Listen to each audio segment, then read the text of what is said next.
আমরা মনে করি যে বেগম খালেদা জিয়ার উপস্থিতি তার দেশে ফিরে আসা।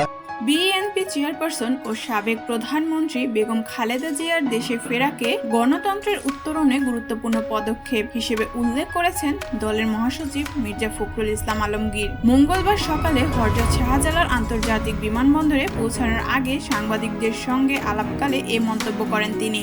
4 মাস চিকিৎসার পর লন্ডন থেকে দেশে ফিরেছেন বিএনপি নেত্রী খালেদা জিয়া। বিমানবন্দরে পৌঁছানোর পরপরই দলের নেতাকর্মীদের মধ্যে দেখা যায় আবেগঘন মুহূর্ত।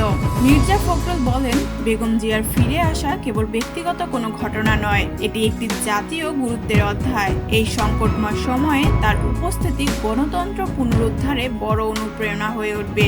তিনি আরো বলেন, দীর্ঘদিন ফ্যাসিবাদী নিপীড়নের শিকার হয়েছেন তিনি। কারাবন্দিত্ব শেষে চিকিৎসার জন্য বিদেশে গেলেও আজ তিনি জাতির পাশে ফিরে এসেছেন। এটি শুধু বিএনপির জন্য নয়, দেশের গণতন্ত্র প্রত্যাশী মানুষের জন্য আনন্দের বিষয়। তার প্রত্যাবর্তনকে কেন্দ্র করে নেতারা আশাবাদী যে দেশে এখন গণতন্ত্র পুনরুদ্ধারের আন্দোলন আরো বেগবান হবে। মির্জা ফখরুল বলেন, আমরা বিশ্বাস করি বেগম জিয়ার নেতৃত্বে দেশে গড়ে উঠবে একটি ন্যায়ভিত্তিক, বৈষম্যহীন ও গণতান্ত্রিক সমাজ।